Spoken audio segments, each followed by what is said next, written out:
하나님의 귀한 은혜와 은총이 우리 안에 가득하시기를 예수님의 이름으로 축원합니다. 우리 마음으로요, 앞뒤 옆에 계신 분들과 함께 가장 밝은 웃음으로 참 잘 오셨습니다, 큰 은혜 받으시기 바랍니다라고 인사하겠습니다. 참 잘 오셨습니다, 큰 은혜 받으시기 바랍니다. 참 잘 오셨습니다, 큰 은혜 받으시기 바랍니다. 이제 서로를 보시고요, 이쪽은 저쪽을, 저쪽은 이쪽을 손 흔들며 인사하겠습니다. 참 잘 오셨습니다, 큰 은혜 받으시기 바랍니다. 참 잘 오셨습니다, 큰 은혜 받으시기 바랍니다. 우리는 대림절 기간을 보내면서요, 이미 오신 예수 그리스도와 다시 오실 예수 그리스도라는 주제로 말씀을 나누고 있습니다. 이 주제의 핵심은요, 이미 오신 예수 그리스도, 주님의 탄생이라는 현재의 시간에서 다시 오실 예수 그리스도, 재림이라는 미래를 준비하며 살아가는 믿음의 지혜, 신앙의 지혜를 얻는 것이지요.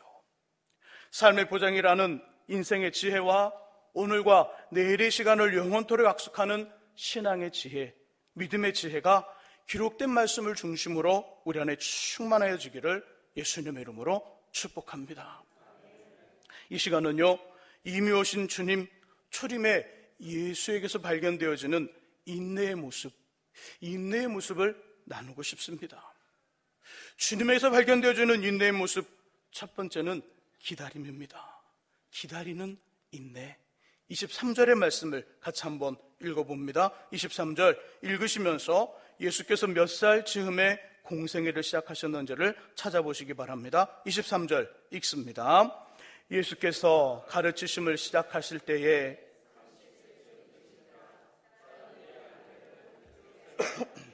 요셉의 이는 헬리요. 아멘. 주님은 몇 살 즈음에 사역을 시작하셨을까요? 그렇죠. 30살 정도이지요. 23절의 앞부분, 예수께서 가르치심을 시작하실 때에 30세쯤 되시니라. 우리는 여기에 몇 가지 질문, 또 몇 가지 의문을 품게 됩니다. 정말 주님에게 30이라는 나이가 필요했을까? 주님이 가르침을 시작하시는데, 사역과 공생애를 시작하시는데 우리 사람의 나이로 30이 필요했을까? 30세쯤 되시니라. 여러분들은 어떻게 생각하시나요? 정말 주님께 30이라는 나이가 필요했을까요? 아니지요. 전혀 필요하지 않습니다. 이 땅에 아기 예수로 오신 주님에 대해 사도 요한 선생님은 요한복음 1장 1절에서 이렇게 말합니다. 태초에 말씀이 계시니라. 여기서 말씀은 예수 그리스도로 말하거든요. 이미 오신 예수 그리스도. 태초에 말씀이 계시니라. 이 말씀이 하나님과 함께 계셨으니 이 말씀은 곧 하나님이시라. 하나님이라고 표현해요. 요한복음 1장 14절에서도 말씀이 육신이 되어, 여기서의 말씀도 예수이에요. 말씀이 육신이 되어 우리 가운데 거하심에 우리가 그의 영광을 보니 아버지의 독생자의 영광이요 은혜와 진리가 충만하더라. 이렇게 이야기하며 아기 예수로 오신 주님은 우리가 부르고 외치고 고백하는 하나님이라고 말씀합니다. 아기 예수는 하나님이시래요. 그러므로 이미 오신 예수께서 공생애와 사역을 시작하실 때 우리 사람처럼 30년이라는 준비 기간이 따로 필요하지 않지요. 겉으로 보이는 외모, 하나님이신데요, 얼마든지 뚝딱 금방 어른의 모습으로 만들 수 있어요. 지적인 능력, 신앙의 능력, 삶의 지혜, 이걸 만드신 분이 하나님이시잖아요. 하나님이니까 일반 사람들이 따로 올 수 없을 만큼 우월하게 되어주는 것 매우 쉬운 일입니다. 누가복음 2장 14절 이하를 보시면 6월절이 되어 부모님들과 함께 예루살렘 성전에 올라왔다가 혼자 남아 성전에 있는 선생님들, 곧 말씀을 가르치고 구약의 이야기를 나누는 선생님들과 예수가 묻기도 하고 듣기도 하는데, 듣는 사람들이 깜짝 놀랍니다. 와, 이 아이에게서 나오는 이 말 대단하다. 하나님에 대한 이야기, 구약의 말씀들이 전혀 듣지 못했는데 전혀 틀리지 않아요. 매우 정확한데 그 말씀이 너무나도 분명하고요, 너무나도 은혜롭습니다. 와, 이 아이 뭐야? 이 아이가 말하는 이 지혜와 예수 입에서 나오는 지혜와 대답에 이 선생님들이 깜짝 놀랍니다. 와, 어떻게 된 거야? 그때 주님의 나이가 몇 살이라고요? 12살이에요. 12살. 이처럼 하나님이신 예수에게는 가르치심을 시작하시고요, 사역과 공생애를 위한 준비간이 따로 필요하지 않았습니다. 그런데도 30년이라는 시간을 기다렸지요. 이유는 주님이 우리와 따로 분리된 분이 아니라 하나님이시면서 저와 여러분들과 동일한 사람이라는 것을 철저하게 보여주시기 위한 것이에요. 우리 사람들 바로 태어나서 가르칠 수 없어요. 우리 사람들 바로 태어나서 일할 수 없어요. 성장하는 시간, 학문과 기술을 배우고 익히는 시간이 필요한 것처럼 주님도 그렇게 하셨다는 것이지요. 필요하지 않은데 그렇게 하신 거예요. 무려 30년을 기다렸어요. 기다림의 인내, 주님에게서 보여지지요. 이미 오신 예수 그리스도의 기다림은 이것만이 아닙니다. 여자유선을 주시겠다는 창세기 3장 15절의 약속이 있은 후 마태복음과 누가복음에 등장하는 주님의 탄생까지 창세기에서 이 마태, 누가의 이 시간적인 간격이 보통 대략 얼마 정도 될까요? 창세기 3장 15절에서 말씀이 주어졌습니다. 마태와 누가복음에 예수님의 탄생 이야기가 있습니다. 이 시간적 간격이 얼마나 될까요? 얼마나? 성경학자들마다 의견이 조금씩 다르지만 대체적으로 복음주의 학자들, 건전하고 온전한 신학자들은 말합니다. 창조연대 창세기 3장 15절에서 마태와 누가복음의 예수님의 탄생 이야기가 나오기까지는 약 10,000년 정도의 시간적인 간격이 있더라. 1년, 2년이 아니에요. 몇백 년이 아닙니다. 10,000년간의 간격이 있는데 예수님은 이 시간을 기다렸던 거예요. 창세기 3장 15절에 성부 하나님이 내가 너를 이 땅에 보내리라 이 약속을 해주셨고, 이 말씀을 들은 예수님, 성자 하나님 예수 그리스도는 만년을 기다려서 마태와 누가복음에 등장하는 예수님, 그때 탄생하신 거예요. 만년을 기다린 거예요. 만년을. 시간을 기다리고 계시는 예수님, 기다림의 인내, 주님에게서 보여지는 모습이지요. 두 번째는요, 견딤의 인내예요. 견딤의 인내. 주님은 태어나 30년을 기다린 후 몇 년 사역하셨을까요? 약 3년 또는 3년 반 사역을 하시고요, 툭 죽으셨어요. 약 3년 반 이 삶은요, 한마디로 고난의 연속이었어요. 고난의 연속. 사역 처음에 성령에게 이끌려 마귀에게 시험을 받으러 광야로 가 40일을 물도 마시지 않고 떡도 먹지 않는 단식을 합니다. 며칠이요? 40일 단식을 해요. 고생이지요. 고생해요. 만일 저에게 하나님이 너 40일간 단식해야 목사를 세워줄게, 그러면 전 어떻게 했을까요? 무진장 고민했을 거예요. 무진장 고민하고 목숨을 걸고 하나님 앞에 기도했을 거예요. 저를 데려가시든지 40일 단식을 멈추시든지 둘 중에 하나 해주세요. 예수님은 이미 오신 예수 그리스도 사역은 고생으로 시작했다는, 고생으로 40일간 단식 기도를 했어요. 고생으로 시작했어요. 가시는 곳마다 천국 복음을 전하며 안진뱅이, 눈이 보지 않냐는 소경, 귀머거리, 귀신 들린 자, 심지어 죽은 사람마저도 살리면서 은혜를 베풀었는데 도리어 그들이 돌을 던지려 해요. 외면을 합니다. 결국 자신의 가장 가까운 측근인 제자 중 한 사람이 은 30냥에 팔아버려요. 재판 또한 공정하지 않았죠. 이미 사람들은 다 그 결과를 짜 놓았어요. 예수를 죽여야 한다. 이미 다 짜놨어요. 마지막 순간, 재판의 마지막 순간에 본디오 빌라도가 예수를 살리고 싶어서 이제는 이렇게 얘기합니다. 백성들에게 소리쳤죠. 살인자, 강도, 정말 나쁜 사람인 바라바를 너희에게 놓아주기를 원하느냐, 아니면 너희의 왕 예수를 놓아주기를 원하느냐, 이렇게 질문했을 때, 이렇게 물었을 때 백성들 한 몫으로 말합니다. 누구를 외쳤을까요? 바라바를 살려달라는 거예요. 바라바, 바라바, 바라바를 살려라. 이미 짜놓은 각본대로 재판이 진행되었어요. 주님을 십자가의 죄인으로 죽였습니다. 그런데 바라바로 외쳤던 사람들, 어떤 사람이었을까요? 5병의 기적의 자리, 7병의 기적의 자리에서 하늘의 떡과 하늘의 물고기를 먹었던 사람들이에요. 다른 사람들이 아니에요. 5병의 기적을 행하는 그 벳세다 광야, 7병의 기적을 행하는 그 광야의 그 자리에서 하늘의 물고기와 하늘의 떡을 먹었던 사람들이 바라바를 살려고 예수를 죽이라고 외치는 사람들입니다.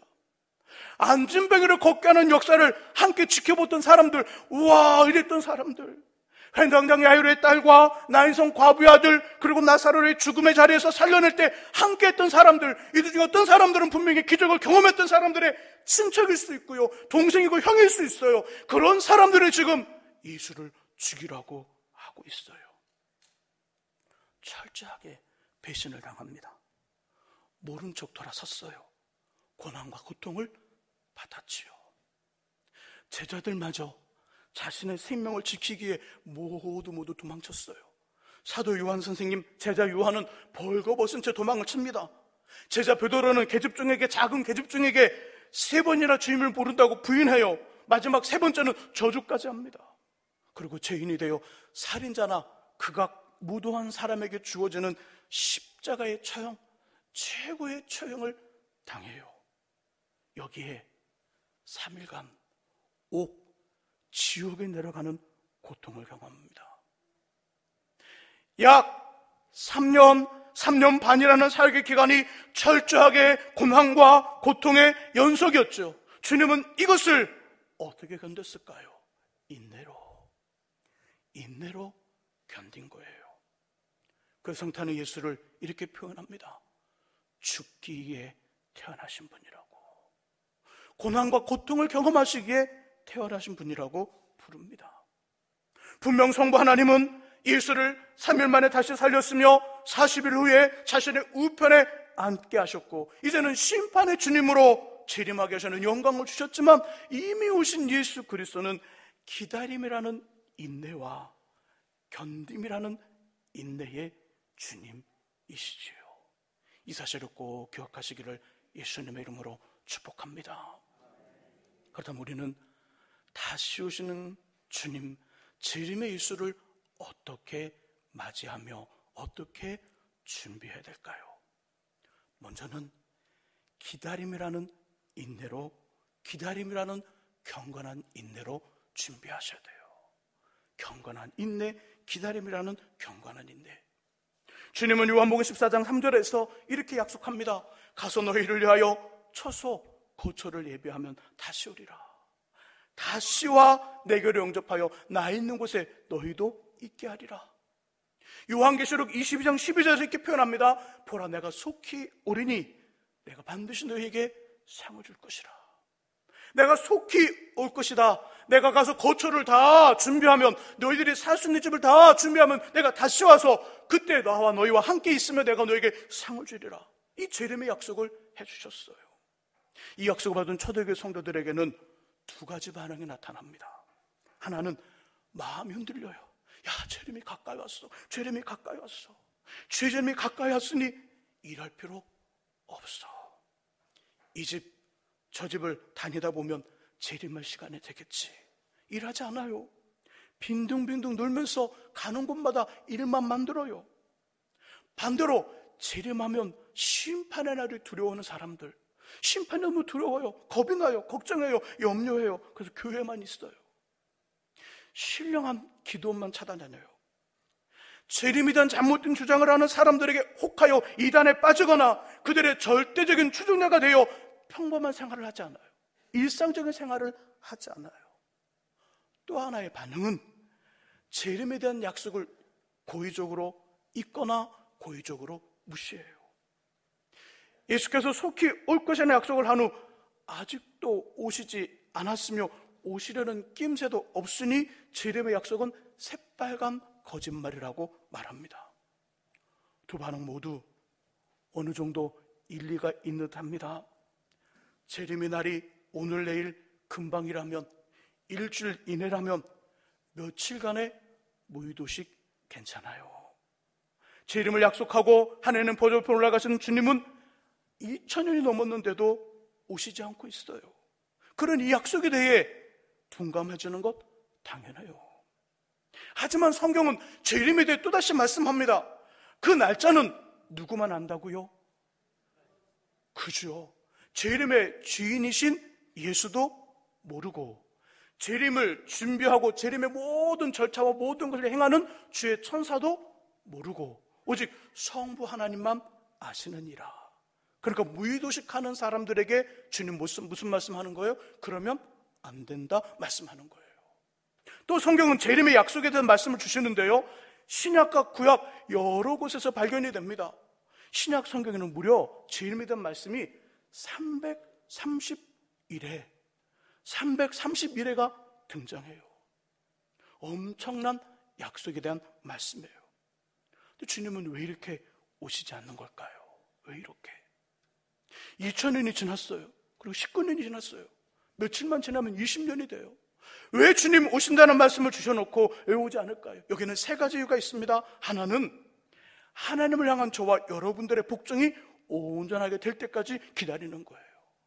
우리를 향하신 하나님의 기다림.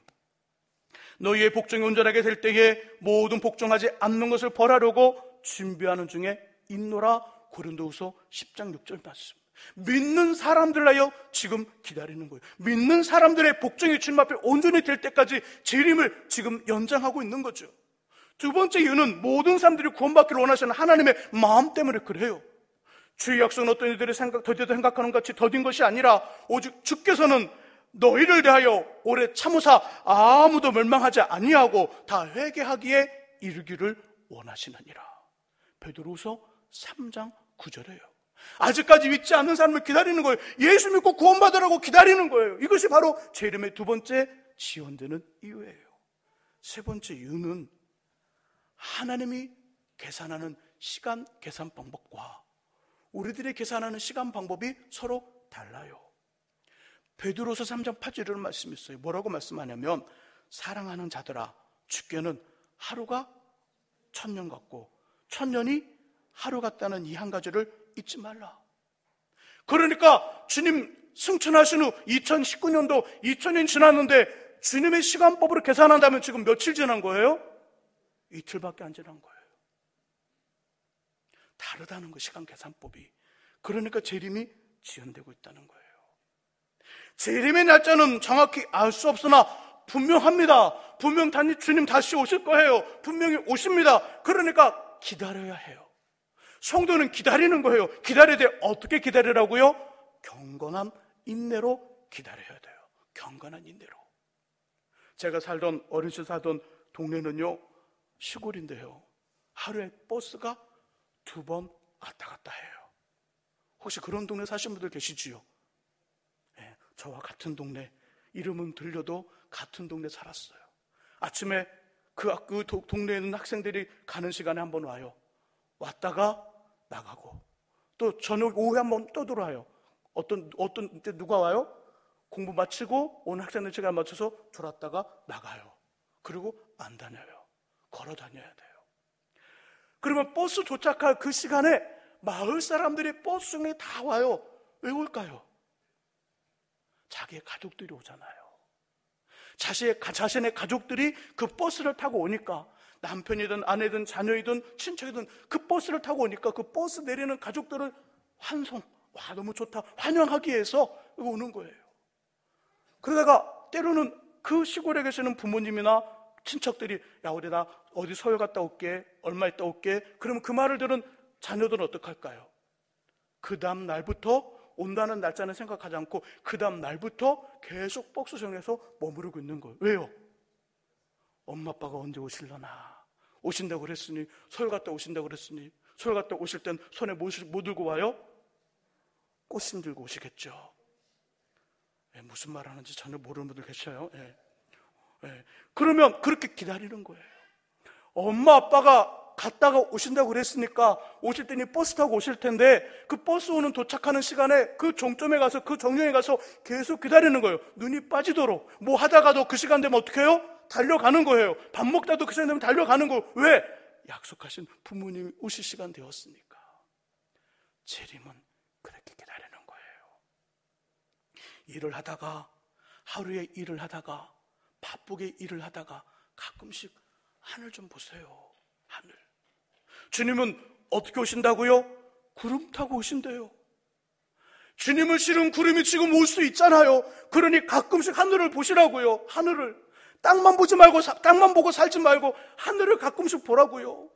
사무실에만 갇혀 있지 말고 사무실 창문으로 하늘을 보라고요. 주님의 구름이 올 수 있어요. 일을 하자 가끔씩 내 심령에 들려오는 나팔소리 있나 없나 들어보세요. 주님 재림할 시간에 직전에 어떤 일이 벌어질까요? 천사장이 나팔을 붑니다. 뚜뚜뚜뚜뚜뚜 주님의 재림이 가까웠다. 뚜뚜뚜뚜 바람 나팔 소리가 들려와요. 그 나팔 소리 내 심령에 들려오는지 확인해 보라고요. 내 삶이 바빠 치여 나팔 소리를 듣지 못하면 주의 재림을 맞이할 수 없어요. 경건한 인내로 기다리는 거예요. 초대교회 성도들은 주님의 재림에 이렇게 고백했습니다. 마라나타 아멘 주 예수여 어서 오시옵소서. 마라나타 아멘 주 예수여 어서 오시옵소서. 마라나타 마라나타 외치며 기다렸다는 거예요. 초대교회 성도들의 고백이 우리의 고백이 될 줄 믿습니다. 경건한 인내로 주님의 주름을 잘 맞이하시기를 다시 한 번 더 축복합니다. 두 번째는 견딤이라는 인내로 준비하셔야 됩니다. 첫 번째는 경건한 기다림의 인내로, 두 번째는 견딤이라는 인내로. 우리 두 번째 본문을 찾아보겠습니다. 요한복음 14장 9절에서 12절 말씀, 신약 413쪽에 있습니다. 요한계시록 14장 9절에서 12절 말씀.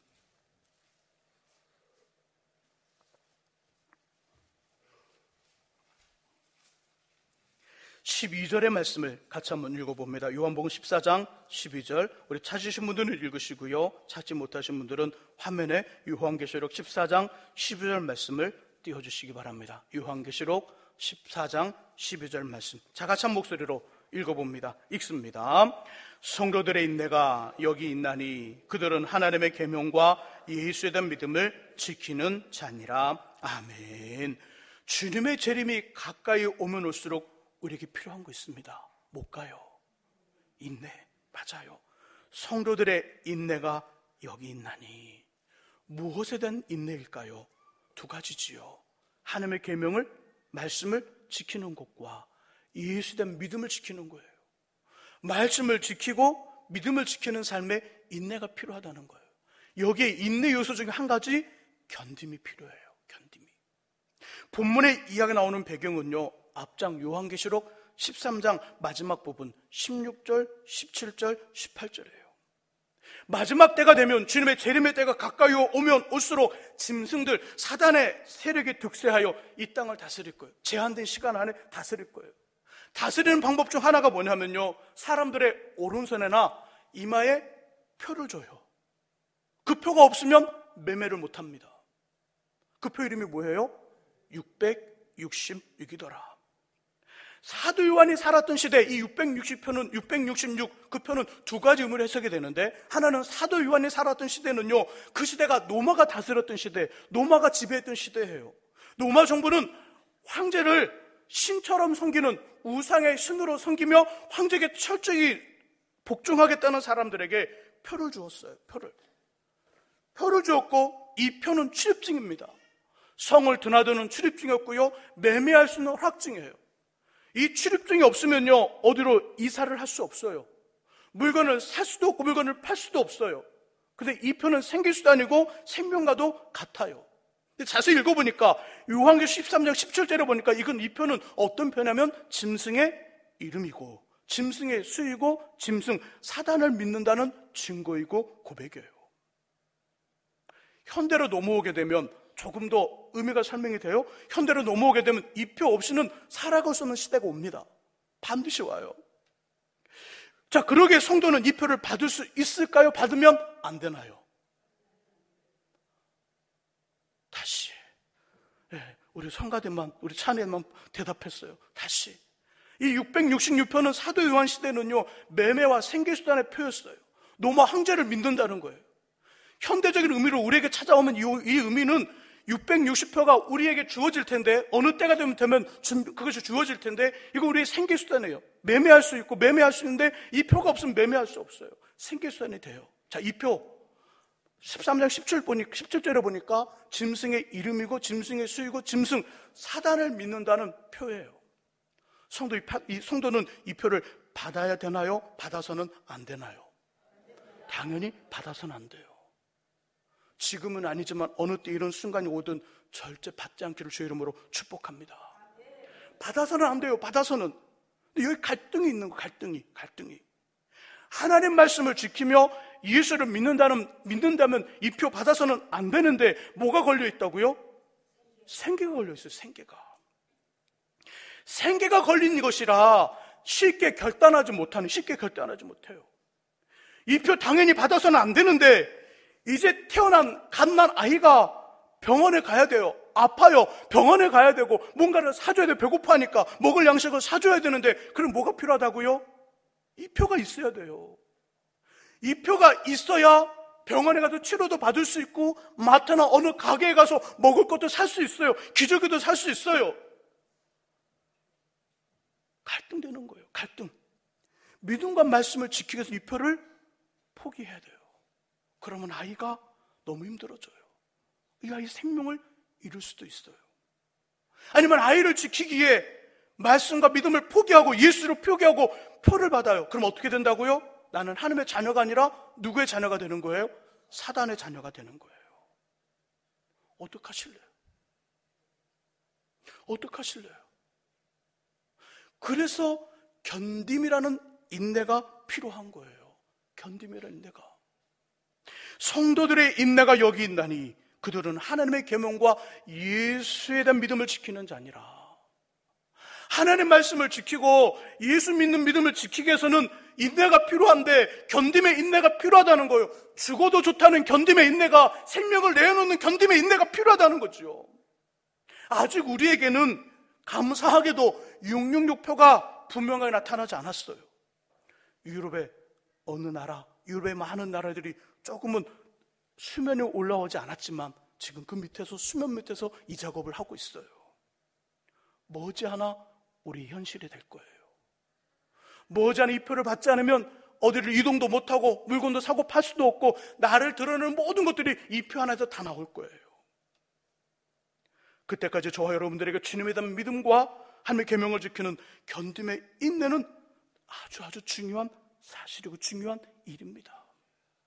자, 그 일이 실용화되기 전까지 우리들에게 필요한 견딤의 인내 있습니다.